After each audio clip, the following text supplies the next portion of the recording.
Hey YouTube, I'm Evan Thorpe. I'm Stephen Ruiz. And today we'll be previewing and breaking down the NFC North. Starting off with the team that came so close to reaching the Super Bowl, the Minnesota Vikings.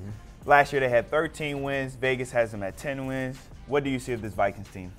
Well, it's always hard to win 13 games in the NFL just because so many things can go wrong, injuries, and that didn't really happen with the Vikings last year, except for the quarterback position. And obviously they got great play out of Case Keenum, and they've replaced him since then with Kirk Cousins.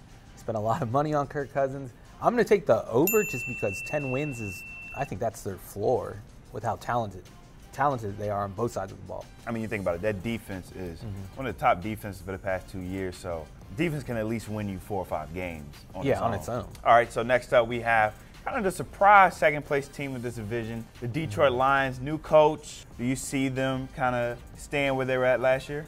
I think 8 is a good number. Vegas knows what they're doing. That's kind of hard to predict just because they have the quarterback. When you have a quarterback like Matt Stafford who can carry an offense, we've seen him do it before, and you just have to think that Patricia's going to improve that defense. You saw what he did in New England when they didn't have any good pieces, really. That was an untalented defense, and yeah, I think 9 wins isn't out of the question.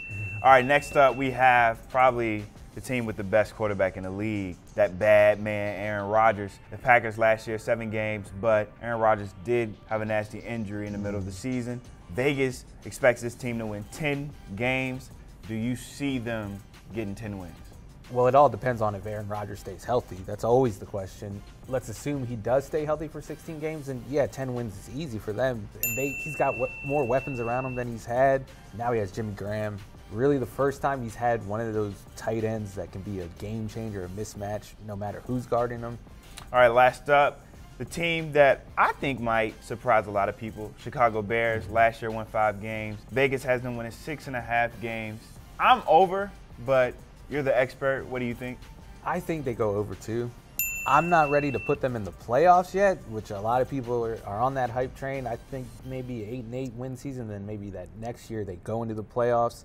But this is still a young team. We don't know how Allen Robinson's going to come back. He's their #1 receiver now. He's coming off an ACL. But I just still think the team's a little too young to take that next step into the playoffs. I think they hit the over, though. Okay. All right. Now, rapid-fire questions. Who had the best offseason in this division?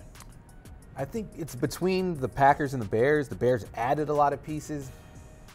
They had more quantity. I think the Packers added more quality, though. You get Muhammad Wilkerson. That might be the biggest acquisition in the division outside of Kirk Cousins because he's a quarterback, so obviously.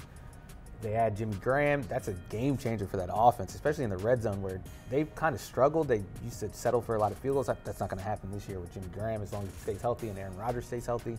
All right, who had the worst offseason? This was tough. I think every team in the division had a good offseason, but I'm going to go with the Vikings just because I haven't bought into Kirk Cousins as a franchise, a guy who can carry a franchise, and they gave him $84 million all guaranteed. That's risky, especially when they have so many guys to maintain on the roster. The heart and soul of that team is the defense, and I don't know if there's going to be enough money around to keep them all together. All right, who's on the hot seat? It's almost Mike McCarthy by default. You have Aaron Rodgers, and you've only won 1 Super Bowl, and that was 8 years ago now. At a certain point, you got to get back to that Super Bowl, and if he doesn't this year, maybe they start thinking about replacing him. I don't know if they do, but you start to have that conversation. All right, rookie to watch, but I think you might have 2 rookies to watch out of this division.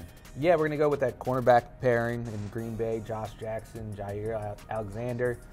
Both guys are going to play a big role in that Packers secondary because it's not that great. I don't think they're going to get Marshawn Lattimore type of production, but if they can play at just below Pro Bowl level, then yeah, they're the key to that defense being Super Bowl caliber.